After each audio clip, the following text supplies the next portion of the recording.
ताई गौर प्रेमानंदी समवेत भक्तवृंद की जय, समवेत भक्तवृंद की श्री श्री गुरु गौरांग की जय।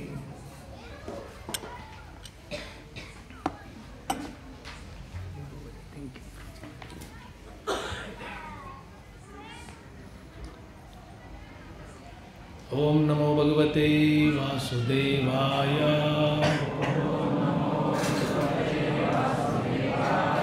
ओम नमो भगवते वासुदेवाय। ओम नमो भगवते वासुदेवाय। नारायणं नमस्कृत्य नरं चैव नरोत्तमं देवीं सरस्वतीं व्यासं ततो जयमुदीरये। नष्टप्रायेषु अभद्रेषु नित्यं भागवत सेवया भगवती उत्तम श्लोके भक्तिर्भवती नैष्ठिकी। कृष्णाय वासुदेवाय देवकी नंदनाय च नंदगोपकुमाराय गोविंदाय नमो नमः।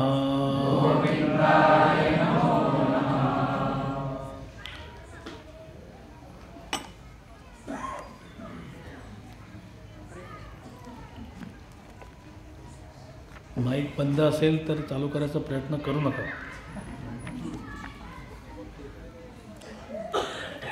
हरिभाऊ, हरे कृष्ण। तर आज आपल्या इथे आपलं सौभाग्य आहे खरं तर। आज वर्षाचा जो शेवट आहे तो प्रत्येक ठिकाणी या कार्यक्रमात आपला गोडच होत असतो, पण अतिशय सुमधुर गोड आणि अतिशय योग आहे की 31 तारखेला सामाजिक दोन्ही दिवस त्या ठिकाणी आहेत आणि आपण उद्या विशेष व्यासपूजा महोत्सव देखील रोहिणीच्या गायडन्स साजरा करत आहोत। आणि आज रोहिणी आपल्यासाठी त्या ठिकाणी जो रेग्युलर क्लास आहे आपला सॅटर्डेचा म्हणजे आपण विनंती केली आणि ती मान्य केली, त्याबद्दल 3 वेळा आपण हरिगोर करून धन्यवाद।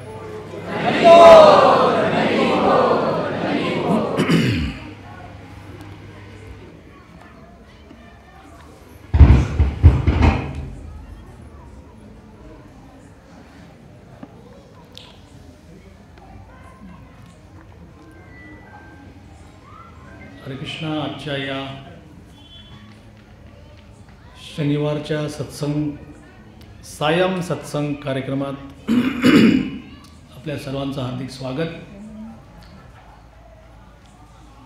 आज मी श्रीमद् भागवत प्रथम स्कंद अध्याय 9 भीष्मदेवांचे महानिर्वाण। भीष्मदेवानी कशी आपली शरीर यात्रा संपवली तो हा अध्याय आहे। त्यापैकी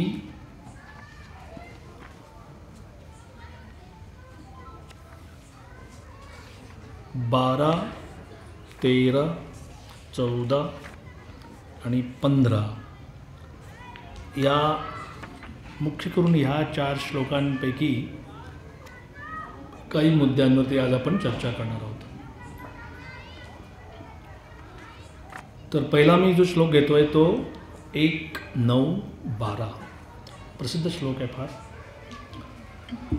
अहो कष्टम अहो न्याय्यम यद्यूयं धर्मनंदनाः जीवितुं नारत क्लिष्टं विप्रधर्माच्युताश्रयाः।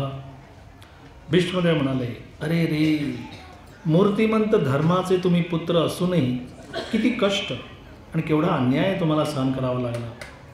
त्या तीव्र छळवादातून तुम्ही जिवंत राहणेसुद्धा अशक्य होते. केवळ ब्राह्मण धर्म आणि परमेश्वर यानेच तुमचे संरक्षण केले. वंदेहम श्रीगुरो श्रीयुतापदकमलं श्रीगुरून् वैष्णवांश्च श्रीरूपं साग्रजातं सहगणा रघुनाथान्वितं तं सजीवं साद्वैतं सावधूतं परिजनासहितं कृष्णचैतन्यदेवं श्रीराधा कृष्णपादां सहगणा ललिता श्रीविशाखान्वितांश्च.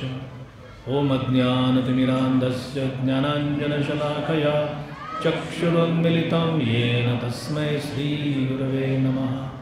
श्रीचैतन्यमनोभीष्टं स्थापितं येन भूतले स्वयं रूपकदा मह्यं ददाति स्वपदान्तिकं. नमः ॐ विष्णुपादाय कृष्णप्रेष्ठाय भूतले श्रीमते भक्तिवेदान्त स्वामिनिति नामिने. नमस्ते सरस्वते देवे गौरवाणी प्रचारिणे निर्विशेषशून्यवादी पाश्चात्यदेशतारिणे. वाञ्छाकल्पतरुभ्यश्च कृपासिन्धुभ्यैव च पतितानां पावनेभ्यो वैष्णवेभ्यो नमो नमः. जय श्री कृष्ण चैतन्य प्रभु नित्यानंद श्री अद्वैत गदाधर श्रीवासदि गौर भक्तवृंद. हरे कृष्णा कृष्ण कृष्ण हरे हरे हरे राम राम राम हरे हरे. हरे कृष्णा कृष्ण कृष्ण हरे हरे हरे राम राम राम हरे हरे. हरे कृष्णा कृष्ण कृष्ण हरे हरे हरे राम राम राम हरे हरे.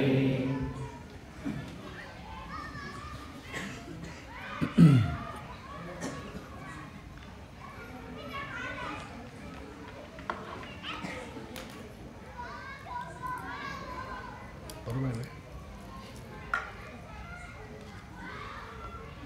8:05 होत आहेत 9 पर्यंत.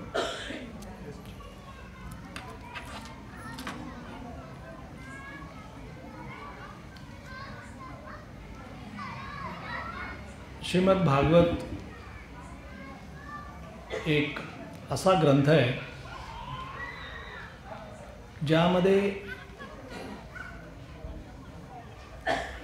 केवळ आणि केवळ भगवान श्री हरींचे गुणगान हाच या ग्रंथामागचा एक हेतू आहे.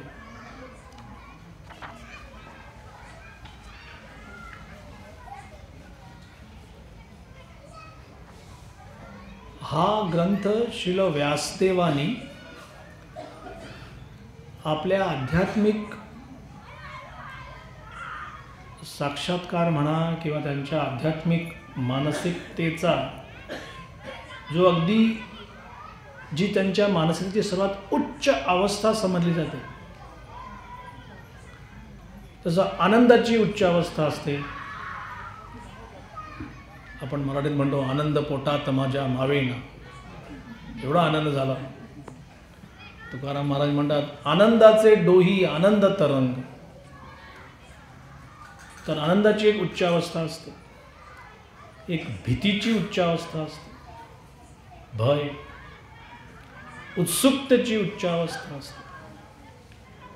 तर तसं भागवत हा ग्रंथ आध्यात्मिक विचार त्याची उच्च अवस्था, याला परिपक्वता म्हणता येईल. जसं फळ आंबा आहे, वृक्षाला लागला आहे, त्याचा आकार हळूहळू मोठा होतो, तरी पण तो हिरवाच असतो. त्याच्यानंतर हळूहळू तो पिवळा लालसर होऊ लागतो आणि तो पूर्ण पिकला की मग त्यातनं रस निष्पत्ती होते. तुम्ही नुसतं आंब्याच्या लाकूड चाखून पाहिलं तर त्यात आंब्याचा रस येईल नाही येणार. आंब्याची पानं अशी कुस्करली तर एक सुगंध मात्र येईल, परंतु त्या पानामध्ये रस नाही, कैरीमध्ये रस नाही. तर अशा प्रकारे ज्यांना आपण वेद म्हणतो, वेद म्हणजे काही पुस्तक नव्हे. जसं कम्प्युटर, कोडिंग, फिजिक्स, केमिस्ट्री यांची पुस्तकं मिळतात बाजारात. आज तरुण मंडळी ते विचारतात की भारताचं ओरिजिनल वेद कुठे बघता येईल, कुठे आहे, कोण ठेवलंय, कुठे कुठे म्युझियममध्ये. एका विद्यार्थ्याने प्रभुपादांना विचारलेलं की ह्या वेदांचं मूळ काय आहे, कोणी लिहिलंय, त्याची काही स्टार्टिंग डेट आहे का, की या दिवशी, तसं एक पुस्तक आहे हे या महिन्यात प्रकाशित झालं, तसं वेदांचं आहे का. तर प्रभुपादांनी त्या मुलाला प्रतिप्रश्न केला की बुद्धीची काही डेट आहे की या दिवशी बुद्धीचा आरंभ झाला. तो म्हणजे नाही, बुद्धी आहे. तर तसंच अनेक धर्म आहेत सध्या तरी, आणि त्या धर्मामध्ये अनेकांच्या याच्यामध्ये असं आहे की आमचा धर्म श्रेष्ठ, तुमचा धर्म कमी. परंतु वेद स्वतःबद्दलच वेदामध्ये काय म्हणतात, वेद नारायणो साक्षात, की वेद हे नारायणांपासून येतात. नारायणांचा तो उच्छ्वास आहे. आपण श्वास आत घेतो, श्वास सोडतो, तर नारायणांचा उच्छ्वास आहे तो. आणि नारायण हे जन्म मृत्यूच्या पलीकडे. भगवंतांचा कधी जन्म होत नाही, त्यांचा कधी मृत्यू होत नाही. तसं आजचा सूर्य जो आहे, कुठे गेला सूर्य, कुठेतरी गेला नाही. सूर्य कुठेही गेला नाही आहे. आपण आपली दृष्टी अशी सूर्याकडे होती. जसं या ट्यूबलाईटकडे बघतोय मी, तर मला प्रकाश दिसतो. मी माझी दृष्टी अशी वळवली की माझी पाठ झाली त्या ट्यूबलाईटकडे. त्यामुळे ती ट्यूबलाईट नाही आत्ता तरी, माझ्या दुसरी शपथ तरी नाही आहे. उद्या पुन्हा फिरून आता समजलं की अरे, तर सूर्य आहे तिथेच आहे.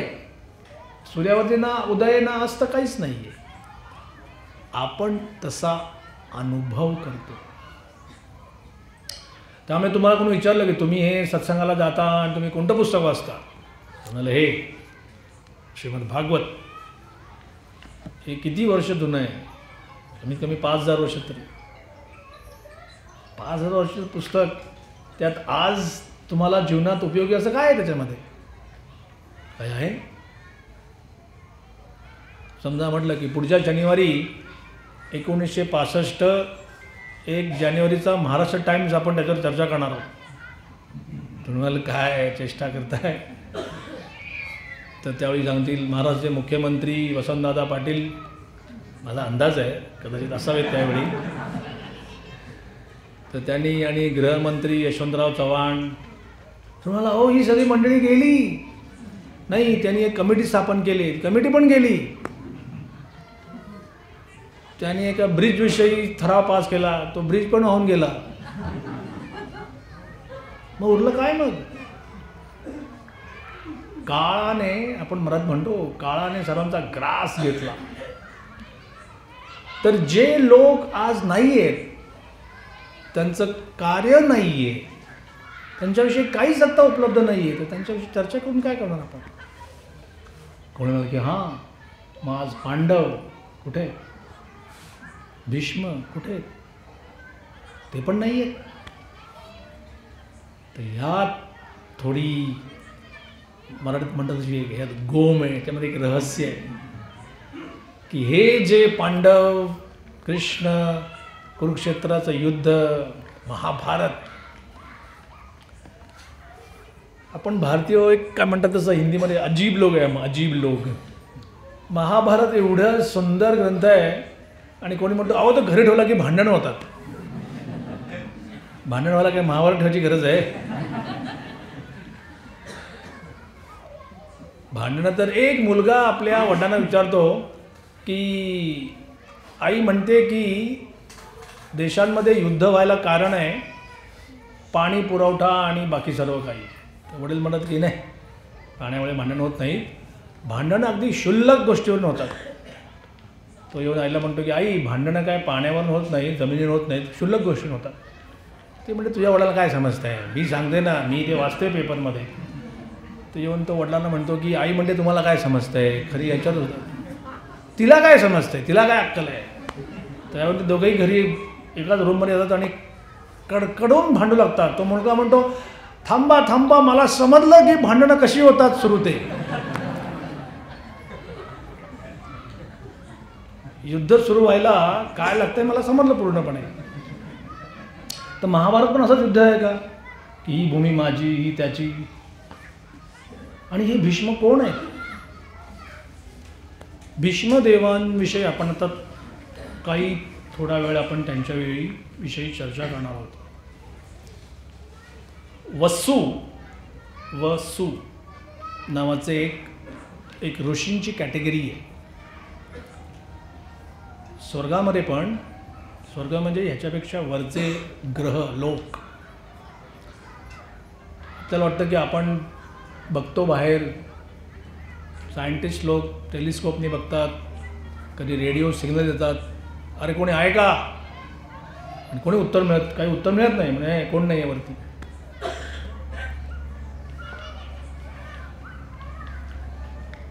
परंतु वेदामध्ये मात्र प्रचंड प्रमाणात माहिती मिळते की हा पूर्ण एका ब्रह्मांडाची रचना कशी केली गेली ती.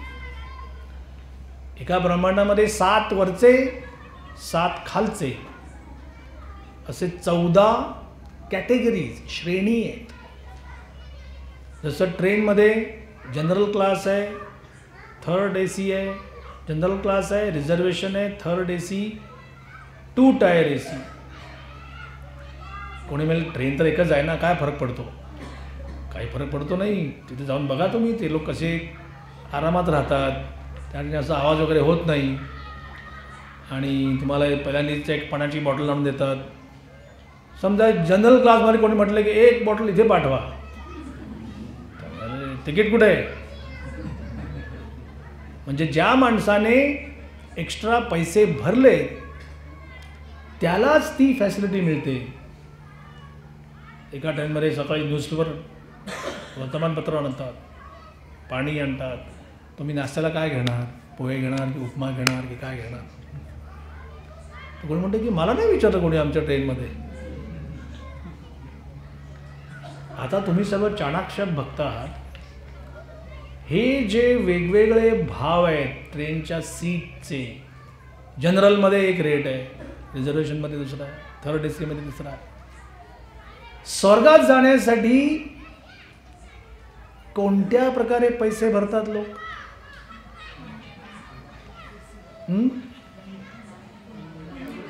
पुण्यकर्म. चला एखाद्या गोष्ट म्हणली की पाप आणि पुण्य म्हणजे काहीतरी असतं. तर पाप म्हणजे काही गोष्टी न करणे किंवा काही गोष्टी ज्या निगेटिव्ह आहेत त्या करणे. पुण्य म्हणजे नक्की काय? मग कोण ठरवतं पुण्य? तुम्ही आणि मी आपण ठरवू शकतो की हे काम म्हणजे पुण्य, हे काम म्हणजे पाप? नाही ठरवू शकत. तसं रस्त्यावरचे दिवे आहेत ते आपण नाही ठरवत की लाल म्हणजे थांबा आणि हिरवा म्हणजे जा. कोणी म्हणेल की मला ना हे 3 रंग आवडत नाही, मला किरमिजी, नंतर मग बर्गंडी आणि पर्पल हे माझे फेवरेट कलर आहे. तर तुम्हाला विचारतं कोण? पण सरकारने हे ठेवलेले आहेत. किंवा कोणी म्हटलं की आमच्या घरी असं आहे, हिरवा म्हणजे थांबा आणि लाल म्हणजे जा. तसं पण नाही चालत. तुम्हाला कधी समजेल की मी माझ्या घरी नियम तयार करू शकत नाही? ज्यावेळी तुम्ही हे नियम तोडता त्यावेळी तुम्हाला पकडलं जातं आणि तुमच्याकडनं काही पैसे आकारले जातात, की जसं एका माणसाने गाडी पार्क केली, त्याने म्हटलं इथे पार्क केली याचे 500 रुपये लागतात. मला नाही माहिती, इथे दिलं होतं फाईन फॉर पार्किंग. त्याला वाटलं फाईन म्हणजे चांगलं आहे, पार्क करा इकडे. किंवा मराठी पण असा जोक आहे की येथे थुंकून ये. तर मला तसं नाही आहे, येथे थुंकू नये असं आहे ते, त्याचे 500 रुपये दंड. चढत्या क्रमाने तुम्ही म्हटलं मी नाही देणार पैसे. समजा कोणी पोलिसांनी पैसे मागितले आणि तुम्ही त्याच्यात एक थोपाडीत मारले आणि पळून गेलात. म्हटलं एक लहानसा पोरगा पोलीस आहे, त्याला काय माझ्यासमोर काय करणार तो. मग तुम्हाला समजतं 1 सोडून 10 आता माझे मागे लागले, पूर्ण एक पोलीस यंत्रणा माझी मागे लागली. ह्याला म्हणतात ऑथॉरिटी, याला म्हणतात सक्ती, याला म्हणतात शासन. तर ज्यावेळी तुम्ही म्हणाल की मी नाही जुमानत या वस्तूंना, मला नाही मान्य आहे, तर प्रतिप्रश्न असा केला जातो की तुम्हाला कोणी विचारलंच नाही आहे, तुम्हाला फोर्सफुली हे मान्य करावंच लागेल. आम्ही जे म्हणतो ते पुण्य, आम्ही जे नाही म्हणत ते पाप. हिरण्यकशिपू, कदाचित नाव ऐकलं असेल तुम्ही, त्यांची इच्छा अशी होती की आपण थोडंसं वर जाऊन 2 स्विचेस बदलायचे, ही वायर त्यात घालायची, ही वायर त्यात घालायची, आणि काय होईल, जे पाप करतील ते वर जातील स्वर्गात आणि जे पुण्य करतील त्यांना नरकात ढकललं जाईल. बघा, त्याला माहिती आहे फक्त 2-3 फक्त वायरी चेंज करायचा प्रकार आहे फक्त, बस थोडं सॉफ्टवेअर चेंज केलं की हे काम होऊन जाईल. पण या महाशयाने आधी त्याच वेदांचं पालन करून, त्याच पुण्यकर्मांचं पालन करून,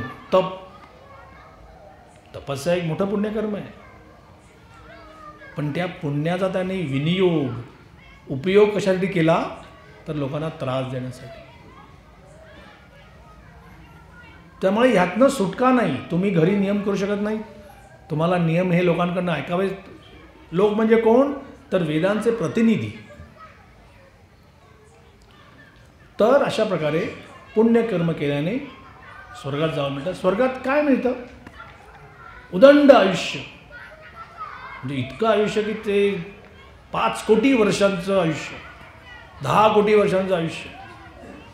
कोणी म्हणलं की बाज झालं की आपल्याला आणि काय पाहिजे, ते असं येऊन या पृथ्वीवरती येऊन 70-80 वर्ष.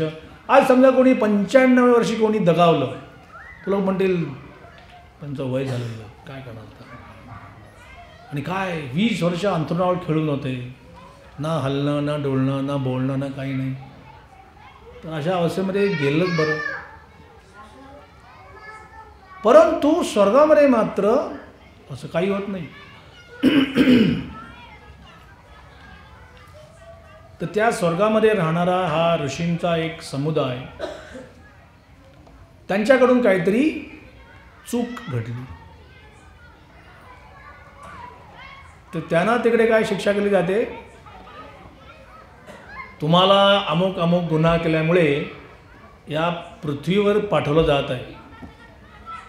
आणि आपण म्हणतो काय सुंदर जागा आहे ही, फर्स्ट क्लास, 2 BHK 3 BHK, आम्ही नवीन इथे घर बांधतोय, एक घर इकडे, एक घर तिकडे, एक कोकणात घर आहे, एक मुंबईला आहे, चांगलं आहे की. उन्हाळा झाला की आम्ही थंडीत जातो, थंडी वाढली की इथे येतो. मुंबईत लोकांना समोर बीच आहे. आता आमच्या चौपाटी मंदिरासमोर बीच आहे, आमच्या की कोणालाही कधी ते आंघोळ करायची इच्छा होत नाही. आम्हाला माहिती आहे त्यात काय सोडतात त्या पाण्यामध्ये ते. पण हेच आता एक आता नंदग्रामचे साधू आलेले, तर ते म्हणाले आम्हाला गेटवे ऑफ इंडिया पाहायचं आहे. म्हणजे काय तिकडे, अहो एवढं पाणी आम्हाला ते आयुष्यात पाहिलंच नाही की एवढं पाणी असू शकतं. त्यामुळे जे डोंगरावर राहतात त्यांना पाण्याविषयी अप्रूप, जे मच्छीमार समाजात जन्म घेतात, दररोज पाणी पाणी समोर, त्यांना डोंगराविषयी आकर्षण. परंतु हा जो आपला पृथ्वी ग्रह आहे तो ह्या लोकांसाठी शिक्षा ज्यांना मिळते त्यांच्यासाठी हे काळा पाणी म्हणतात ना, तसं आहे. तर हे अष्टवसू 8 वसू त्यांना शिक्षा झाली की तुम्हाला इथे यावं लागेल. त्याच वेळी गंगादेवी, तिला पण शाप मिळाला की तुला पण इथे काही महिने, एक जन्म तुला या ठिकाणी काढावं लागेल. ह्या अष्टवसूंनी गंगादेवीला प्रार्थना केली की माते, तू तिकडे जातच आहेस, आम्हाला पण शिक्षा होतीये, तुझ्या पोटी आमचा जन्म व्हावा, पण एक काम कर, जन्म झाल्या झाल्या आम्हाला ह्या जगात 5 मिनिटं पण राहायची इच्छा नाही आहे. मग ती म्हणली, मग काय करू, तू आम्हाला तुझ्याच पाण्यात सोड. दुसरा एक राजा महाभीष म्हणून, त्याला असा शाप मिळाला की तू जाऊन खाली या गंगेचा पती होशील म्हणून. तो झाला राजा शांतनू. या शांतनू राजाला एक दिवशी गंगेच्याच किनारी, तीच गंगादेवी स्वतः, देवी मूर्तिमान, इतकी लावण्यवती सुंदरी, त्याचं लगेच मन अन्वर्थ झालं की कोण तू, कुठली. तर तिने काही सांगितलं नाही. तू माझ्याशी विवाह करशील का. तिने होकार दिला. होकार दिल्यानंतर म्हणाली, माझी एक अट आहे, विवाहानंतर आपल्या संततीविषयी मी जे काही करेन ते तुम्ही निमूटपणे बघायचं. राजाला वाटलं की काय, आई वाईटात वाईट काय करणार आहे. म्हणजे हो, मान्य. विवाह झाला, अतिशय सुखी दोघेही. आणि कालांतराने पहिली संतती तिने जन्म दिला. तर जन्म देताच ती त्या मानातून बाहेर पडली. राजाला वाटलं कुठे गेली. राजा आपला पाठून पाठून बघतोय. ती आली गंगेच्या किनारी. आपलं नवजन्मलेलं बाळ तिने सरळ त्या पाण्यात सोडून दिलं. तुझं भलं हो. काही आई आहे की काय क्रूर कर्म आहे, अशी कशी. राजाने कसा बसा तो अपमान, ते दुःख पचवलं स्वतःमध्येच. 1 2 3 4 5 6 7 मुलांविषयी त्याने केल्यानंतर 8व्या वेळी मात्र तो म्हणाला, अरे पापिणी थांब, काय करतेस तू, आहे का तू माझ्या मुलांना मारतेस. ती म्हणाली, महाराज तुम्ही अट तोडलेली आहे, तुम्ही आज मला आडकाठी केली आहे, आज मी तुम्हाला सोडून जाते. एक तर मुलांचं दुःख, आणि आता ही म्हणते की मी पण सोडून जाते. पण का पण. त्यावेळी ती रहस्योद्घाटन करते की मी गंगा, हे सर्व वसू यांना त्यांच्या ओरिजिनल स्थानी ठेवणं, ह्याच्यासाठी तर मी इथे आले. आता पहिल्यांदा राजाला इतकं दुःख झालं ते आता थोडंसं दुःख निवारण होतोय. तोच ती म्हणाले की हा जो 8वा पुत्र आहे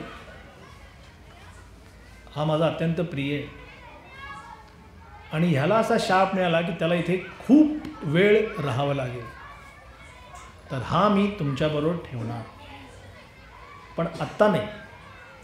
मी त्याला घेऊन जाईन.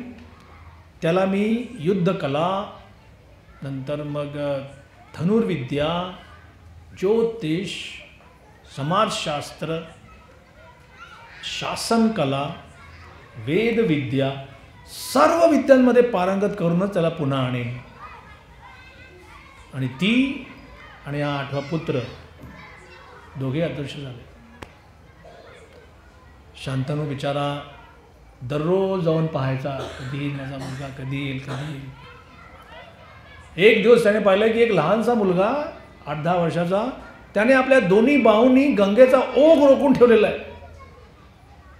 त्याला आश्चर्य वाटलं की लहानसा मुलगा आणि एवढी शक्ती कशी काय. त्याने लगेच जाऊन त्या मुलाकडे विचारपूस केली. तेवढ्यात गंगादेवी स्वतः आली. म्हणाली, हा तुमचा 8वा पुत्र, याचं नाव मी ठेवले देवव्रत, याला तुम्ही घेऊन जा. देवव्रत सारखा इतका इतका पितृभक्त, सत्शील, बुद्धिमान, चाणाक्ष. राजाला खरोखरच आनंद झाला की आता मी निश्चिंत आहे की याच्या पुढे आता माझ्यानंतर हा राज्य नीटपणे राज्य करणारा. आणि देवव्रत होताच, गंगापुत्र असल्यामुळे त्याला काही शारीरिक शक्तीची काही कमी नव्हतीच. मग एक दिवशी शांतनू म्हणाला की देवव्रत, समजा मला काही झालं कुठे युद्धामध्ये म्हणा किंवा माझा मृत्यू झाला, मला फार काळजी लागली आहे. तो मला, होय महाराज, होय पिताजी, पण समजा तुला पण काय झालं तर? त्याला समजलं की माझे पिता कधी असं मला कधी उगाचच काही विचारणार नाहीत. आणि दररोज राजा असा उदास आसमंतामध्ये टक लावून बघत राहणार. तर देवव्रत इतका हुशार की त्याने मंत्र्यांना विचारलं की माझे वडील एक गेल्या काही दिवसांमध्ये कुठे काही त्यांना अनुभव आला आहे का? ते म्हणाले, तर मी कसं सांगू? नाही, अभयदान देतो, तुम्ही सांगा, निश्चितपणे सांगा. म्हणे ही गोष्ट आहे, आम्ही एका ठिकाणी गेलो होतो, त्या ठिकाणी एक मच्छीमार समुदाय होता, त्या ठिकाणी एक सुंदरी आहे त्या समाजातली. महाराजांनी तिच्याकरता मागणी घातली, तर तिचे वडील काय हो म्हणायला तयार नाही. म्हणाले, हो असं आहे. त्या मंत्र्यांना घेऊन देवव्रत तिकडे गेला आणि त्याने त्या कन्येच्या वडिलांना सांगितलं, मी तुमच्या कन्येला माझ्या वडिलांसाठी पत्नी म्हणून मागतो. तो माणूस फारच हा निघाला व्यवहारी की तुम्ही माझ्या मुलीला घेऊन जाल, तिला दासी कराल, तिला काही सन्मान मिळणार नाही. नाही, तुम्ही काही काळजी करू नका, तिला पूर्ण सन्मान ठेवू आम्ही. नाही, माझी अट अशी आहे की तिची जी मुलं होतील ती सिंहासनावर राज्य करतील. त्या म्हणताना आश्चर्य वाटलं, रे काय तू मच्छीमार तिकडचा, तू नायक असेल, राजा असेल, कोणी असशील, पण तू ही स्वप्न बघतोस की तुझ्या मुलांनी सिंहासनावर बसावं? तर मला नाही असं काही होणार नाही. पण देवव्रत मला, नाही, तुम्ही थांबा, मी वचन देतो की हिचा पुत्र जो असेल तोच राज्य सिंहासनावर बसेल. आता तरी संतुष्ट आहात तुम्ही? तो म्हणतो की ठीक आहे, पण उद्या तुमचा विवाह झाला, तुमची पत्नी राणी आहे, ती आग्रह करेल की हिचा मी पुत्राला मी नाहीच मानत देणार, माझा मुलगा बसेल इथे, मग काय कराल तुम्ही? यावर देवव्रत दोन्ही हात वर करून असं काय उद्गारला, मी शांतनू महाराजांचा पुत्र देवव्रत आज अशी प्रतिज्ञा घेतो की ही जी कन्या आहे, जी माझी माता होईल, तिचा पुत्र सिंहासनावर बसेल. आणि त्याचं आश्वासन देण्यासाठी मी कधी विवाह करणार नाही.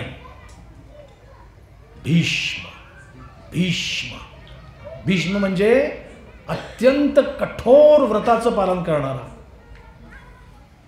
जो कोणी एवढं कठोर व्रत घेऊ शकत नाही आणि ते पालन करून पूर्ण करणारा.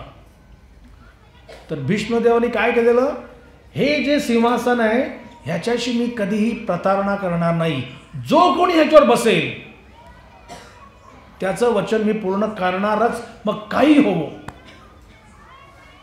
नंतर त्यांना किती महाग पडलं हे वचन घेणं. आणि मी कधी विवाह करणार नाही. एका क्षत्रियाला जमत नाही असं, त्याचं कामच नाही येते. तर ती मुलगी सत्यवती, तिला घेऊन ते आले. शांतनू महाराजांनी आपल्या मुलाला प्रेमाने आलिंगन दिलं आणि आशीर्वाद दिला की पुत्रा, जे कोणीही करू शकत नाही ते तू करतोयस, तुला मी इच्छा मरणी होण्याचा आशीर्वाद देत आहे. इच्छा मरणी म्हणजे काय? तुझी इच्छा होईपर्यंत तू अमर राहशील. ज्या दिवशी तुझी इच्छा होईल की माझा मृत्यू ठीक आहे आता, त्याच दिवशी तुझा मृत्यू होईल. एरवी तुला कोणी मारू शकत नाही. तर हे भीष्मदेव, त्यांनी या पृथ्वीवरती, काही यांचं म्हणणं असं आहे की 456 वर्ष जगले. ते द्वापार युग होतं. कलियुगामध्ये आपलं ॲव्हरेज आयुष्य 100चं म्हटलं जातं. 100 पोचत नाही कोणी. या ठिकाणी कोणी कधी 100 वर्ष पाहिलं आहे कोणाला? सहसा नाही. महाराष्ट्रामध्ये एक महर्षी कर्वे होते, धोंडो केशव कर्वे. त्यांचा वय होतो 103 त्यावेळी, आणि त्यांच्या मोठ्या मुलाचा वय होतो 78. त्यांचं नाव बहुतेक रघुनाथराव असं होतं. ते एक दिवस त्यांचा मृत्यू झाला. तर ह्यांना सांगितलं की रघुनाथरावांचा मृत्यू झाला. ते म्हणाले त्याचं वय झालंच होतं नाही तरी.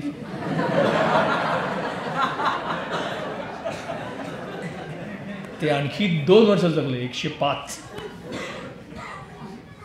तरी फार दुर्मिळ आहे. पण ह्याच कलियुगाच्या पूर्वी द्वापार युगामध्ये ॲव्हरेज आयुष्य होतं 1000. सहज लोक 1000 वर्ष जगायचे. त्याच्या आधी होतं 10,000. त्रेतायुग म्हणजे प्रभू रामचंद्रांचं. आणि त्याच्या आधी सत्ययुगामध्ये होतं 1,00,000. 1,00,000, 10,000, 1000, 100. आणि कलियुगाच्या अंती जर म्हणतील की 20-22 वर्षाच्या लोकांची चे केस असे पिकतील, त्यांची स्किन अशी काय एकदम होईल की लोक म्हटलं अरे म्हातारा झाला आता, असं आहे. तर या भीष्मदेवानी इतकी प्रामाणिकपणे हस्तिनापूरची सेवा केली. आणि मोठी कथा आहे. आज आपल्याला सर्व कथा घ्यायला काही वेळ नाही आहे. आपल्याला मुख्य मुद्दा जो आहे की पांडवांचं दुःख, पांडवांचे क्लेश, हे मात्र आज आपल्यालाही प्रॅक्टिकल आपल्या जीवनामध्ये हे ज्ञान महत्त्वाचं आहे. तर हे जे भीष्मदेव रडतायत अक्षरशः, अहो कष्टम, अहो अन्यायम. का बरं? तर भीष्म युद्धामध्ये अर्जुनाला त्यांनी सांगितलं की पितामहा तुम्हाला कसं पराभूत करू आम्ही? तर म्हणे मी कोणत्याही स्त्रीवर कधी अस्त्र फेकणार नाही. तर जो शिखंडी आहे तो नाही आहे, तो ती आहे. हे काय बरं रहस्य आहे? तर जी अंबा होती, अंबा, अंबिका, अंबालिका, संस्कृत भाषा पण फार मार्मिक आहे बरं का. अंबा, तिची छोटी अंबा म्हणजे अंबिका, आणि छोटी छोटी अंबा म्हणजे अंबालिका. जसं आपण मराठीत कोणाला छोटू असं म्हणतो ना, तसं ते संस्कृत कल्चरमधलं आहे. अंबा, छोटी अंबा म्हणजे अंबालिका, अंबिका आणि अंबालिका. तर ह्या तिन्ही राजकन्या एकाच वेळी स्वयंवर, स्वयंवर म्हणजे स्वयंवर, जी राजकन्या स्वतःहून आपल्या पतीची निवड करेल. आणि क्षत्रियांमध्ये खास करून कोणताही विवाह समारंभ हा त्यात काहीतरी भांडण तंटा झालाच पाहिजे. मी विनोद करत नाही आहे, खरं सांगतो आहे. तुम्ही म्हणाल की आमच्याकडे सासू सासरे रुसवे फुगवे, घड्याळ नाही मिळालं, मोटरसायकल नाही मिळाली, दागिने नाही मिळाले, याच्यावरनं भांडण होतं, ते गोष्टी वेगळी. परंतु ह्यात कसं आहे की खास करून क्षत्रिय स्त्रिया त्यांच्या डोक्याच्या मध्यभागी जर लाल कुंकू जे आहे ते पूर्वी कुंकू नसायचं, ते प्रतिपक्षांचं रक्त असलं पाहिजे. बाकी ब्राह्मण, वैश्य, शूद्र आणि बाकीच्यांचे विवाह म्हणजे आपापसात देवाणघेवाण, पैसे घ्या, पैसे द्या, हुंडा द्या, हुंडा घ्या वगैरे, ह्या सगळ्या गोष्टी पूर्वी प्रेमाने केल्या जायच्या. कलियुगात त्यांचं अगदी विकृत, भ्रष्ट असं रूप आलेलं आहे. त्यातलं प्रेम कधीच इव्हॅपोरेट होऊन गेलं, त्यात काहीच नाही आहे याच्यामध्ये. तर भीष्मदेवानी म्हटलं ह्या तिघींना मी घेऊन चाललोय. कोण म्हणाले म्हातारा माणूस आहे आणि फक्त शस्त्र बस जाणतो म्हणून काय काय, अरे एक घेऊन जा पण तीन नाही, मला तिन्ही पाहिजे. म्हणाले ठीक आहे, हो युद्धाला तयार.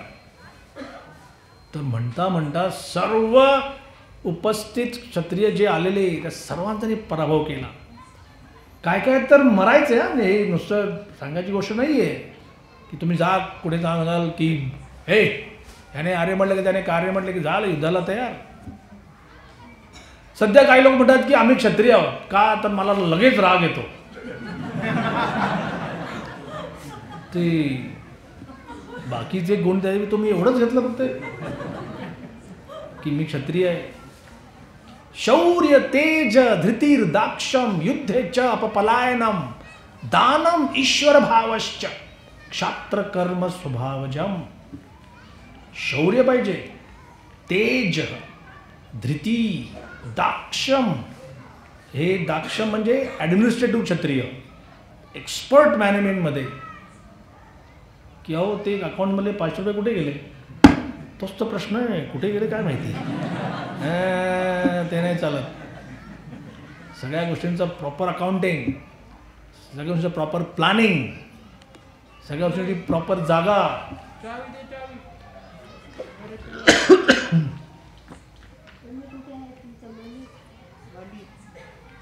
तर या सगळ्यांचा पराभव करून भीष्मदेव त्या तिघी राजकन्यांना घेऊन गेले. आणि त्यापैकी जी अंबाजी आहे ती अम्मा म्हणाले की तुम्ही का घेऊन आले मला. ते म्हणे हे आमच्याकडे क्षत्रिय वीर आहेत त्यांच्यासाठी घेऊन आलो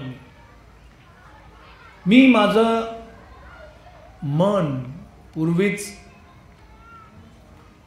शल्य नावाच्या राजाला दिलेलं आहे. तर म्हणून ठीक आहे, मला काय जोर जबरदस्ती कोणाला हे करायचं नाही, तू जा. आणि एका रथात बसून तिला पाठवून दिलं. तर तो जो राजकुमार तो म्हणतो की माझ्यासमोर त्याने तुला हिसकावून घेऊन गेली, मी नाही तुला परत घेणार. ती म्हणते अहो पण ऐका, त्यांना माझे हे लग्न नाही करायचं आहे. ते म्हणे पण मी असा अपमानित राहणार नाही. त्यात अपमान कुठला आहे, उलट मी त्यांना सांगितलं की माझं तुमच्यावरती मला अनुरुक्त झालं आहे आणि त्यांनी मला परमिशन दिली आहे, मुभा दिली आहे. तर त्यांचा पण अभिमान एवढा उच्च की नाही मी नाही त्याचं हे करणार. तर ती परत आली म्हणाली की ते नाही म्हणत. ते म्हणे मग मी काय करू, मग तुम्ही लग्न करा माझ्याशी, तुम्ही मला घेऊन गेले. ते म्हणे पण तू ऐक, मी लग्न करण्याच्या इच्छेने गेलोच नाही आहे, मग तुम्ही का आणलं आम्हाला तिकडनं अपहृत करून. तर ती हा म्हणत नाही, तो म्हणत नाही, तो पण शेवटी ती म्हणाले यांची ऑथॉरिटी कोण आहे. जसं कुठेही मंदिरात आपण गेलो की पाणी नाही, गरम पाणी नाही, प्रसाद नाही, हे ऑथॉरिटी कोण आहे इकडे. तर ते म्हणाले यांचे ऑथॉरिटी एकच, ते म्हणजे यांचे गुरु. पण यांचे गुरु म्हणजे कोण, परशुराम. तर ती परशुरामांकडे गेली. हो तुमचा शिष्य ऐकत नाही. तर म्हणाले काय समस्या काय आहे, सांगते समस्या काय. ठीक आहे मी सांगतो त्याला. देवव्रत तुला हिचा स्वीकार केलाच पाहिजे. तुम्ही नाही. तुम्ही अरे मी सांगतो हिचा स्वीकार तुला केला पाहिजे. नाही माझं व्रत आहे तसं. हो युद्धाला तयार. ठीक आहे तुम्ही गुरु आहात, तुमच्याच आशीर्वादाने मी तुमच्याशी युद्ध करणार आहे. जी विद्या आहे, पूर्वी असं होतं की जी विद्या आहे ती त्या गुरूंच्या चरणी त्यांचा आशीर्वाद घेतल्याशिवाय ती फलित होत नाही. आणि दोघांचं युद्ध झालं. असं म्हणतात, काय म्हणतात 28 झालं, काही म्हणतात आणखी जास्त दिवस झालं. परशुराम त्यांना पराभूत करू शकले नाहीत. तर अंबा म्हणाली काय होणार. त्यामुळे नाही हा माझ्या बोलण्याने मानत नाही आहे आणि शस्त्रानेही मानत नाही आहे. मग ती म्हणते मी जाऊ कोणाकडे मग. तर ती गेली वनात. तप करून करून तिने आपलं ते शरीर झिजवलं. पण तिच्या मनात जी इच्छा होती, इतकी तीव्र इच्छा की ह्या भीष्मांवरती मी सूड घेणारच. तर ती शेवटी द्रुपद राजाच्या परिवारामध्ये शिखंडी म्हणून तिचा जन्म झाला. सगळ्यांना माहित होतं की हा शिखंडी राजपुत्र आहे, महारथी आहे. शिखंडिश्च महारथा गीतेच्या पहिल्या अध्यायात म्हटलेलं आहे. पण जो दिखता वैसा नाही आहे, तो बाहेरून तो पुरुष दिसतोय पण आतमध्ये पूर्ण स्त्री आहे ती. तर हे थोडंसं महाभारताचं थोडं एक कल्पक इतिहास म्हणता येईल त्याला, की त्या शिखंडीला समोर ठेव अर्जुन आणि मग तू बाण मार. तर शिखंडी समोर आला की भीष्मदेवांचे हात खाली आणि मग अर्जुनाने 1 2 3 4 5 6 7 8 50 100 सहस्र 2000 किती ते बाण मारले. व्यास म्हणतात की 2 बाणांच्या मध्ये तिसरा बाण शरीराला जागा नाही एवढे बाण मारले. आणि युद्धाच्या 10व्या दिवशीच कुरुक्षेत्राच्या एका कोपऱ्यात ते पडले. ते खाली पडताच सगळे वीर एकत्र आले. म्हणाले मला तहान लागले, पाणी पाहिजे. पाणी पाणी म्हणतात दुर्योधन, हे पाणी आणा पाणी आणा. अर्जुनाला माहिती आहे की यांना कोणतं पाणी पाहिजे ते. अर्जुनाने गंगा देवीचं स्मरण करून एक बाण मारला भूमीत, त्यातनं गंगादेवी आली. तिने भीष्मदेवांना प्रेमाने सांगितलं की आता तुमचा अवतार तर नाही, तुमचं कार्य जे आहे ते आता संपत आलं. त्यानंतर 8 दिवस युद्ध झालं. मग दुर्योधन धरातीर्थी पडला, पांडवांचा विजय झाला. आणि युधिष्ठिर हा विजयानंतर शोक करू लागला. असं म्हणतात की अर्जुनाला मोह झाला होता. मोहित होणं म्हणजे काय करू, लेफ्ट जाऊ राईट जाऊ थांबू काही समजत नव्हतं. तर मोहित माणूस असा स्तब्ध असतो की, आणि शोकाकुल मनुष्य माझं असं का झालं देवा रे देवा मी. पण युधिष्ठिराचा शोक कोणता होता, माझ्यामुळे स्त्रिया विधवा झाल्या, माझ्यामुळे मुलं अनाथ झाली, माझ्यामुळे राज्य उजाड पडली, माझ्यामुळे संपत्तीचा ऱ्हास झाला, मी नियतम नरके वासो, मी परमनंटली नरकगामी झालो आता मी.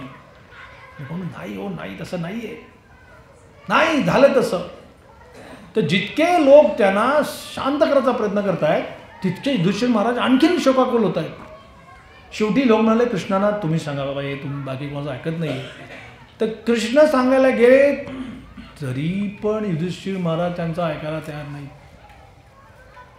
आपल्या आचार्य म्हणतात त्याचं कारण काय आहे, श्रीकृष्णच परमात्मा रूपात आतून म्हणतायत की ऐकू नको, ऐकू नये, ऐकू नये, ऐकू नये, कोणाचं ऐकू नकोस तू. असं श्रीकृष्णाने आतून नाडी बंद केली की लोकांना कसं समजणार का. तर श्रीकृष्णांची इच्छा अशी होती की भीष्मदेव हा माझा परम भक्त आहे आणि त्यांना असं म्हणजे असं म्हणतात असं की केळ्याच्या सालीवरून घसरून मरू नये माणसाने, काहीतरी करावं जगामध्ये. हां असं बाथरूममध्ये पडून मरू नये, तर 1000 लोक मरतात असं. आणि आपण भक्त पण आपली हीच इच्छा आहे. भले आपण कुठेही चुपचाप बसून हरे कृष्ण मंत्र जाप करत असू, काय करत असू, पण महामंत्र करता करता प्रचार करता करता मरण.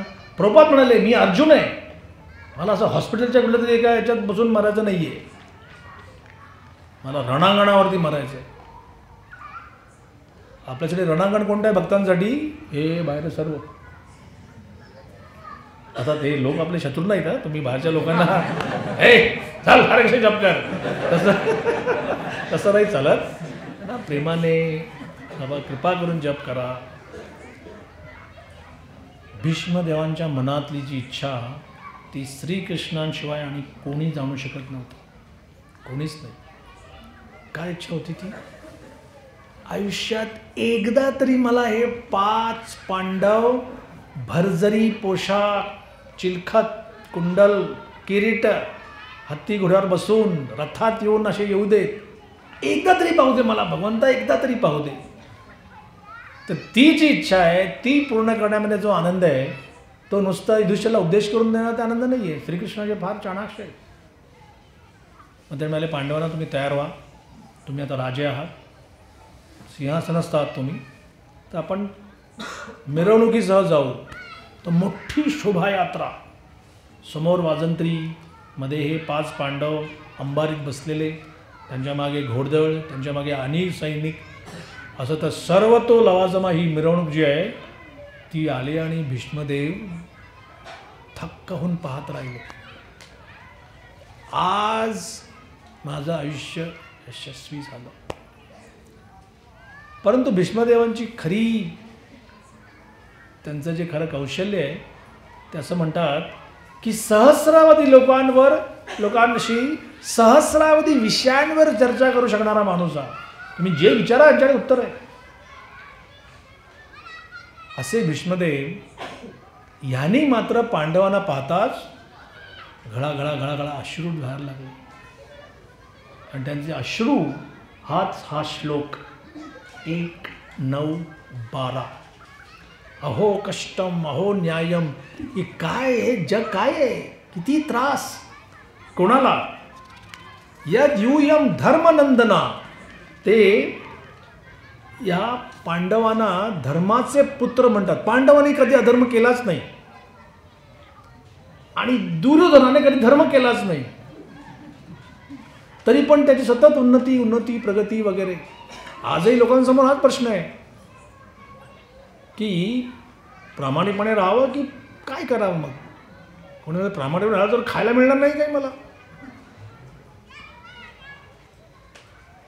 अर्थात सगळ्या प्रश्नांची आपल्याकडे उत्तर नाही आहे. आपल्याकडे एवढंच माहिती आहे, परमेश्वरासाठी जर का तुम्ही आत्ता काही खस्ता खाल्लात, परमेश्वरासाठी हा मुख्य प्रश्न आहे.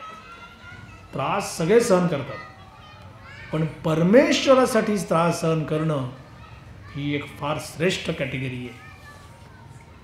तर तुम्ही धर्मनंदना, त्या व्यतिरिक्त तुम्हाला गाईड करणारे, तुम्हाला मार्गदर्शन करणारे उत्तम विप्र, अगदी बुद्धिमान लोक,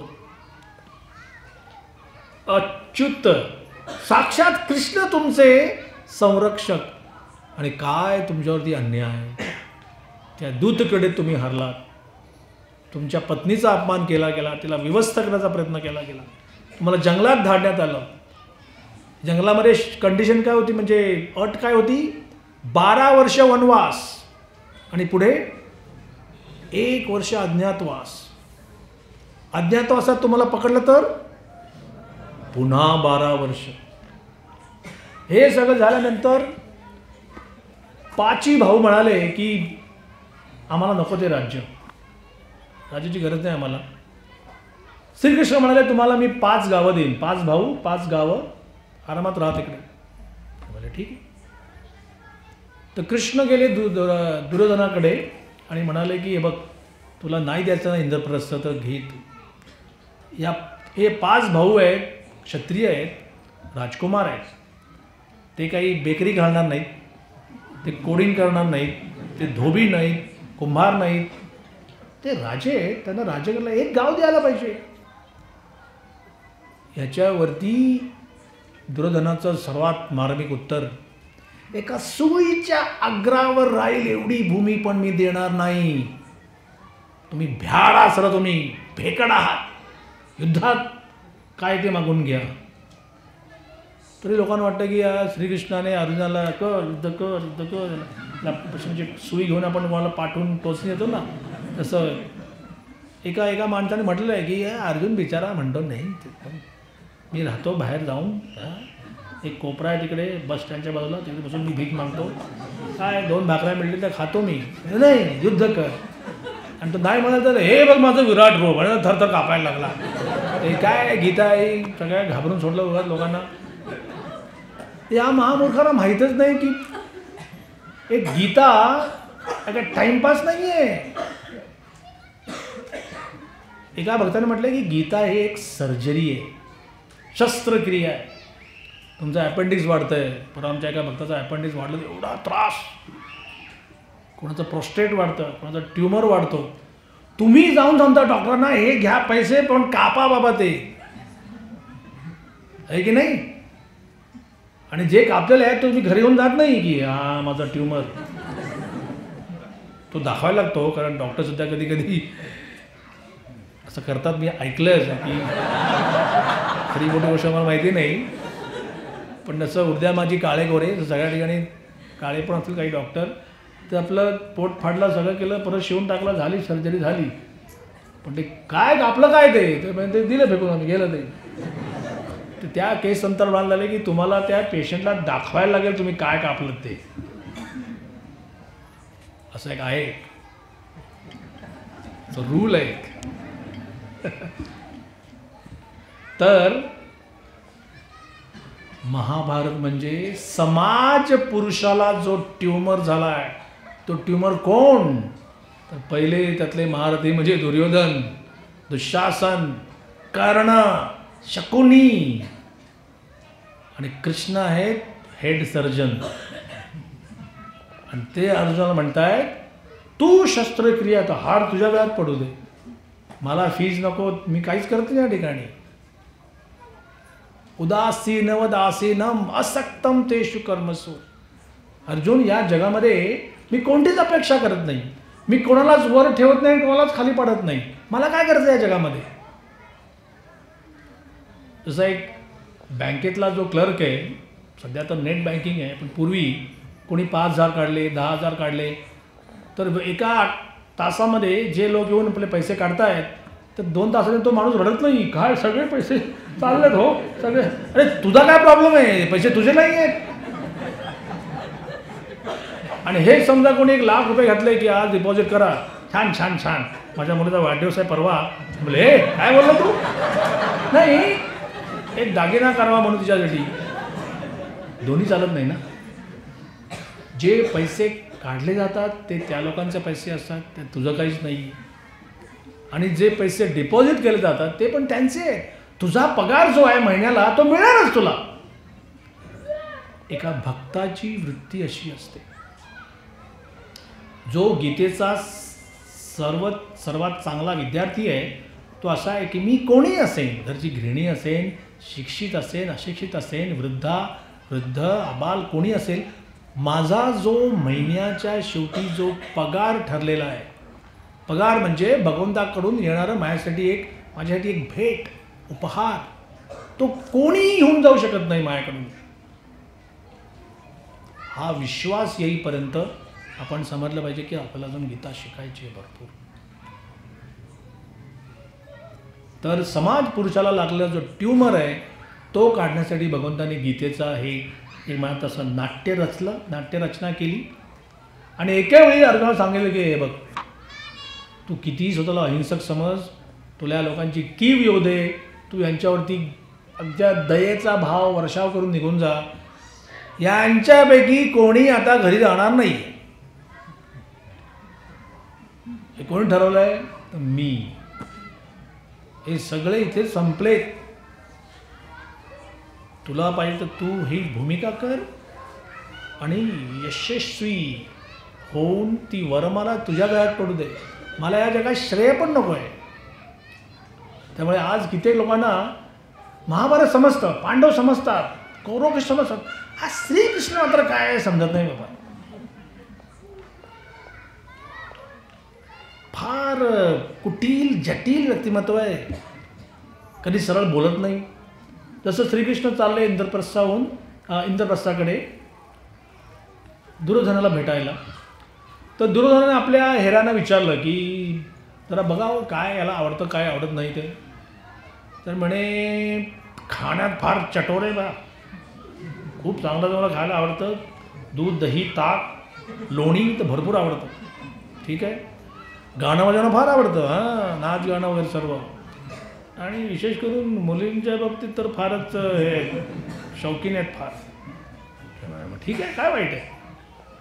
मग त्याने मोठे मोठे असे शमियाना, पंडाल, पॅव्हिलियन, स्टेडियमसारखे उभारले.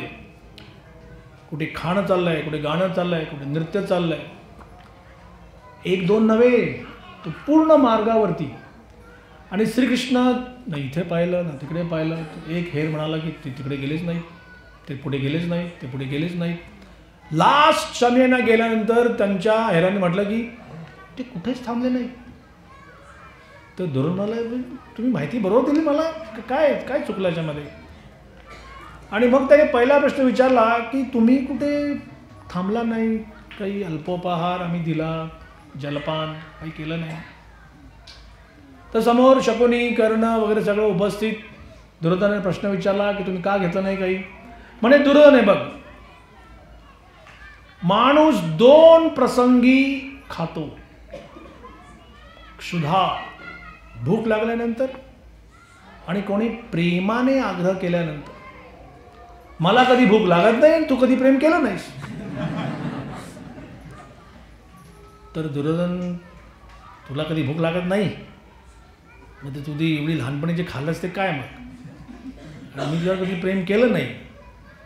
तर त्याने शकुनीला विचारलं काय काय नक्की अर्थ काय बोलण्याचा. ते म्हणे हे असंच आहे, काहीतरी फालतू बोलत जातो, असं ध्यान देऊ नये याच्याकडे. असुरांना ना धर्म समजत नाही, अधर्म समजत नाही, काय करावे समजत नाही, काय करू नये समजत नाही. आणि म्हणून त्यांच्यासमोर कृष्ण नेहमीच एक प्रश्नचिन्ह की हा माणूस सरळ का वागत नाही. एका प्रचारकाने म्हटलंय की माणूस परमेश्वरावरती राग म्हणतो की परमेश्वरा माझा तो इतका राग आहे थू तुझ्यावरती, आणि नंतर म्हणतो माझ्या तोंडावर थुंकी का पडली, तूच थुंकला तुझ्यावरती, तुला थुंकायच्या परमेश्वरावरती. परमेश्वर फार उंच आहे, फार उच्च आहे. तर आजचा आपला शेवटचा पॉईंट, वेळ चाललेली आहे, काही आपण 10 मिनिटं प्रश्नोत्तर पण करू.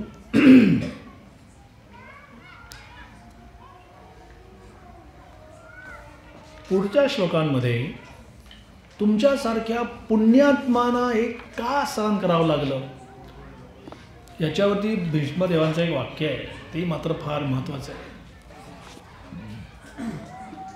ते वाक्य असं आहे की महाराज पितामहा, पुण्यवान लोकांच्या जीवनामध्ये वाईट का घडतं, तुमचं काय मत आहे. मुख्य प्रश्न आहे, महत्त्वाचा प्रश्न. सर्वं कालकृतं मन्ये भवतां च यत्प्रियं सपालो यद्वशे लोको वायुरिव घनावली. मला असे वाटते, आज सगळं युगच असं आहे की भारतीय टीम हरली का वर्ल्ड कपमध्ये. मला असं वाटतं, पण तू कोण, मी कोण ते नाही, पण मला असं वाटतं. आता 2024चं बजेट कसं असावं मला विचाराल, पण तुमच्याकडे काही क्वालिफिकेशन आहेत का, क्वालिफिकेशन नसेल चालतील, पण मला असं वाटतं. तर एक लक्षात ठेवायचं, कलियुगामध्ये प्रत्येकाला असं वाटतं की मला असं वाटतं. सगळे ऑथॉरिटीज, सगळेच एक्सपर्ट्स. आणि खरी गोष्ट आहे की आपणही प्रत्येक गोष्ट ही कुठे ना कुठेतरी कोणीतरी अधिकारी व्यक्तीने बोलावं असं वाटतं आपल्याला. Amazon.com म्हणून एक ऑनलाईन वेबसाईट आहे, जिथे लोक पुस्तक विकत घेतात. तर हे पुस्तक फार चांगलं आहे, हे पुस्तक फार चांगलं आहे. तर पूर्वी असं असायचं की जे लोक पुस्तक विकत घेतात ते लिहायचे की हे पुस्तक फार चांगलं आहे. मग काही लोकांना काय समजलं की ज्याला जास्त पॉझिटिव्ह रिव्ह्यू येतात ते पुस्तक विकलं जातं. तर लोकांनी असेच पाच म्हणजे डोकी खिचायची आहे, हे माझ्या पुस्तकाला तू सारखं तू अपवोट अप्रूव्ह करत राहा. आज त्यालाही काही मान्यता नाही. म्हणजे बघा, ज्या गोष्टीमध्ये पूर्वी कधी काही सचोटी होती ती आज राहिलेली नाही आहे.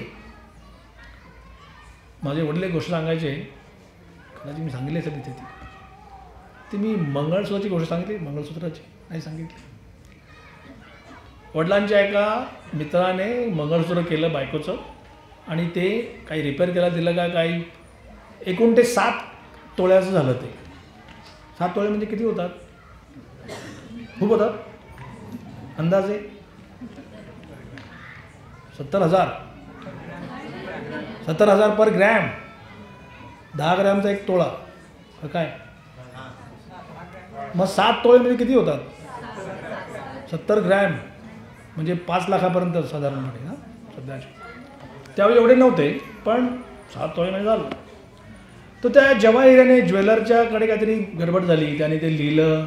नंतर ती एक दिवशी नवरा गेला, एक दिवशी बायको गेली. ते म्हणाले तुम्हाला मी देऊ. थोडक्यात म्हणजे काहीही लिखापडी न होता ते नवीन मंगळसूत्र यांच्या घरी आलं आणि मालकाला माहीत नाही. तर तो मित्र गेला, सांगितलं की माझ्या बायकोचं मंगळसूत्र ही पती पावती. तर म्हणाले मिळत नाही इकडे. तर हा कारीगर म्हणतो मिळत नाही, अकाउंटंट म्हणतो मिळत नाही आणि कोणाला काही समजत नाही. तो मला साहेब एक चूक झाली आहे, आमच्याकडून कुठेतरी हरवलं आहे ते. तुम्ही असं करा, भाभीजींना घेऊन या इकडे, वहिनीला सांगा की तुम्ही तुमच्या कुंकवाची शपथ तुमच्या घरी नाही येते. तर तो म्हणाला की बघ तो असं म्हणतोय. ते म्हणजे मग घ्या ना शपथ, काय प्रॉब्लेम आहे, आपल्याला नवीन मंगळसूत्र मिळेल एक. अलग लक्षात, घरी एक 7 तोळ्याचं आहे दिलेलं आहे, ते दुकानदाराला माहीत नाही. त्यामुळे त्याला आता नवीन 7 तोळ्याचं पुन्हा करावं लागेल. आणि तो म्हणतो की वहिनीने फक्त आपल्या मंगळसूत्राची शपथ घेऊन सांगावं. तो नवरा म्हणतो अगं पण तू शपथ दिली, मी मेलो तर तुम्ही काय मरत नाही, काय काळजी करू नका. तर तो मित्र वडिलांना अगदी फुशारकी मारून सांगतो की आम्ही तिकडे गेलो, माझ्या बायकोने मंगळसूत्राची शपथ घेऊन सांगितलं की आमच्याकडे ते नाही आणि आज आमच्याकडे 7 तोळ्यांचं फुकट एक मंगळसूत्र आलेलं आहे. तर हे जेव्हा मी पहिल्यांदा ही गोष्ट ऐकली, मी म्हटलं बाळाबांना म्हटलं की हे बरोबर नाही, काहीतरी यात गोम आहे. नंतर मला समजलं की त्यांची मुलगी, तिचं लग्न झालं, म्हणजे संध्याकाळी लग्न संपलं, ती गेली सासरी. दुसऱ्या दिवशी 8 वाजता घरी परत की मी या ठिकाणी राहणार नाही. ते आजपर्यंत ही गोष्ट पण 30-35 वर्षापूर्वीची आहे. सांगायचा उद्देश असा की ह्या कलियुगामध्ये काही भौतिक लाभासाठी कोणी काही करायला तयार आहे. मग ही गोष्ट मला नंतर लाभेल का, पुढचं पुढे बघू. तर ज्यावेळी भीष्मदेवांसारखे अधिकारी म्हणतात की मला असं वाटतं, याचा अर्थ कसा की एक इकॉनॉमिक्स तज्ज्ञ आहे, तो म्हणतो की मला वाटतं हे असं अर्थव्यवस्था अशी केली पाहिजे. तुम्ही इथे तज्ज्ञ डॉक्टर आहात, तुम्ही कोण सांगाल की मला वाटतं की तुमचा कॅटरॅक्ट अजून तयार नाही आहे, आणखीन 2 महिने आपण वाट पाहूया. ह्याला म्हणतात एक्सपर्ट ओपिनियन. तर भीष्मदेवांचं म्हणणं असं आहे, हे सर्व कालकृतम मन्ये. मला असे वाटतं की सर्व काळाची करणी आहे.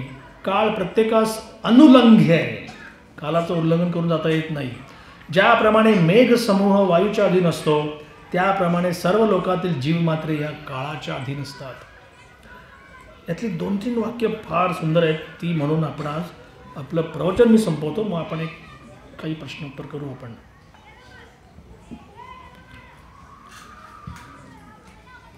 काळ म्हणजे परमेश्वराचा सर्वशक्तिमान प्रतिनिधीच आहे.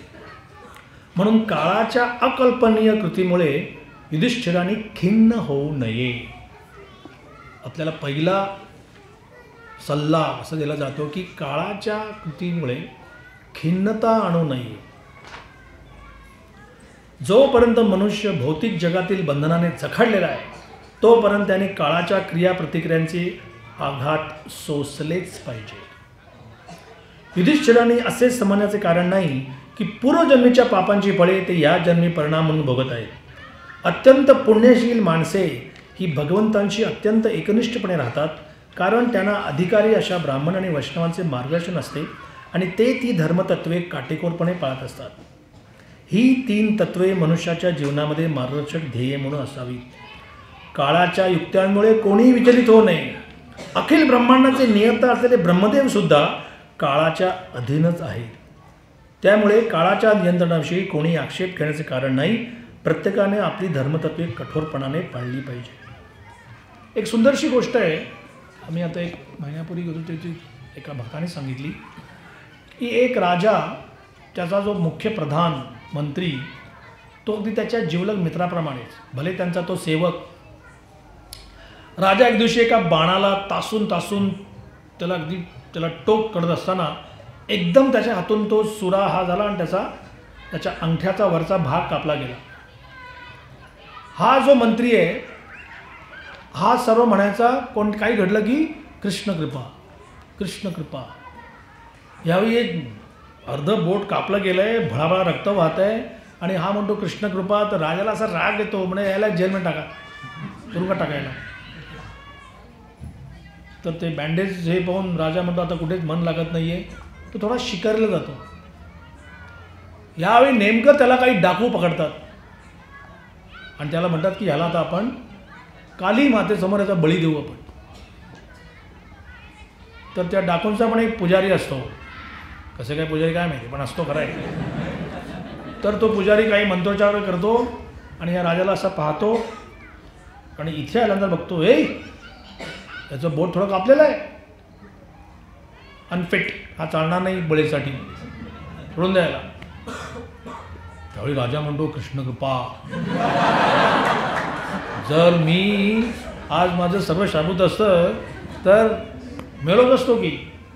तो लगेच येतो आणि त्वरित त्या प्रधानाला पहिल्यांदा जेलमध्ये बाहेर काढतो आणि म्हणतो क्षमा कर मला, आपली मैत्री पण मी त्या दिवशी राखाच्या भरात केलं. आता मला सांग की ह्या सर्व एपिसोडमध्ये तुझ्यावर कशी या कृष्ण कृपा झाली. म्हणे अहो नेहमी मी तुमच्यावर शिकारीला असतो, इथे मी जेलमध्ये होतो म्हणून येऊ शकलो नाही, जर मी तिथे असतो तर मीच गेलो असतो की, त्यामुळे मी जेलमध्ये गेलो, ही पण कृष्ण कृपा. ह्याच्यावर आपण बोध घेतला पाहिजे. तर अशा प्रकारे आज आपण थोडी भीष्मदेवांच्या जीवनाविषयी, त्यांच्या तत्वज्ञानाविषयी अगदी अल्प अशी चर्चा केलेली आहे. पुढे भरपूर आपण काय करू शकतो. नंतर श्रीमद भागवत महापुराण की, श्रील प्रभुपाद की, जगन्नाथ बलदेव सुभद्रा माई की, श्री गौर निताई की, ताई गौर प्रेमानंदी. थोडा वेळ आहे प्रश्नोत्तरांसाठी, आहे कोणाला काही प्रश्न विचारायचा आहे का.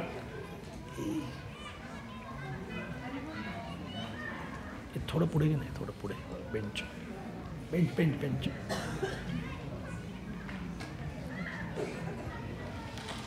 बस बस बस बस बस बस.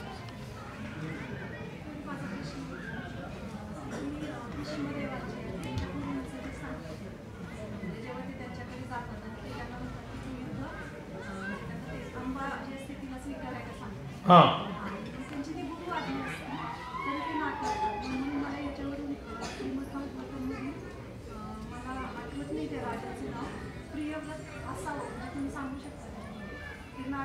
शिष्य असतात नारद मुनी त्यांना ब्रह्मचारी सांगतात की तुम्ही आणि ज्यावेळेस ब्रह्मदेव त्यांना सांगतात म्हणून त्यांच्या गुरूंची आज्ञा आणि ते दोघं जेव्हा जातात तेव्हा ते लगेच ॲक्सेप्ट करतात गुरु आज्ञा. तर इथे असं दिसलं की ते गुरूंची आज्ञा मानत नाही.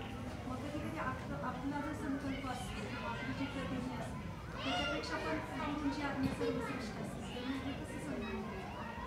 फार चांगला प्रश्न आहे की भागवतामध्ये एका प्रसंगामध्ये प्रियव्रत राजा हे तप करतात कारण त्यांचे गुरु नारद मुनी आज्ञा देतात. नारद मुनींच्या आज्ञेप्रमाणे ते विरक्त होऊन, संसार नाही, कुटुंब नाही, परिवार नाही, हिमालयात जाऊन तप करत असतात. त्यावेळी ब्रह्मदेव म्हणतात की नाही, मला या प्रियव्रताची आवश्यकता आहे, याने इथे येऊन राज्य शासन स्वीकारलं पाहिजे. तर गुरु म्हणतात की तपस्वी राहा, विरक्ती राहा, आणि परम गुरु म्हणतात की देऊन राज्य कर, विवाह कर. तर यात प्रभुपाद त्या ठिकाणी असं म्हणतात की तुम्ही परम गुरूंची आज्ञा स्वीकारली पाहिजे, कारण जी ऑथॉरिटी सर्वात जास्त आहे. जसा एक क्लर्क आहे, तो म्हणतो की आता मी हे काम करणार नाही, आणि त्याच्यावरचा हेल्थकेअर म्हणतो की हे काम कोण टाकायचं, आधी आज्ञापालन करावी लागते. मग प्रश्न असा आहे की भीष्मदेवानी परशुराम जे त्यांचे गुरु, त्यांची आज्ञा का नाही पालन केली. चांगला आणि मार्मिक प्रश्न आहे. तर विवाहासंबंधी केवळ एक लायसन्स दिलेला आहे की तुम्ही गुरूंची आज्ञा स्वीकारायची गरज नाही. जसं 4 कुमार हे ब्रह्मदेवांचे मानसपुत्र, आणि त्यांना ब्रह्मदेवाने आज्ञा केली की तुम्ही पण आता पत्नी स्वीकारा आणि प्रजोत्पादन करा, कारण आत्ता हे सृष्टी सगळी बनलेली आहे, तर ठिकाणी गरज आहे मला. आणि नाही, आपल्याला फंदात पडायचं नाही, आम्ही आपले आहोत ते ठीक आहोत. माझी मुलं सरळ सरळ नाही म्हणतात, पण ते काय बोलले नाहीत. पण तो जो राग होता तो इतका असा राग आला की माणसाची भ्रुकुटी अशी होते. तर इथून तो रुद्र तत्व बाहेर पडलं, तेच शंकर महादेव. तर त्यात असं म्हटलेलं आहे की विवाहप्रसंगी तुम्ही जर का तुम्हाला या जंजाळात पडायचंच नसेल तर तुम्ही ती आज्ञा न मानणं हा अपराध होत नाही. तर भीष्मदेवांनी तेच कुपन वापरलं होते की तुमचं काही मी काही तुमची आज्ञेची अवहेलना करेन, बाकी काही सांगा करायला तयार आहे पण हे सोडून. त्यामुळे मग त्या युद्धामध्ये ते जिंकू शकले का? म्हणजे ते भीष्मदेव जिंकले ना ते? जिंकले नाही, हरले नाहीत.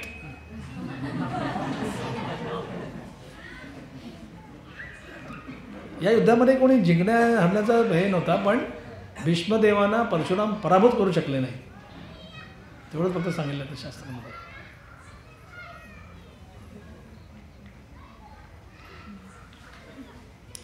ठीक आहे. श्रील प्रभुपाद की जय. धन्यवाद. हरे कृष्ण.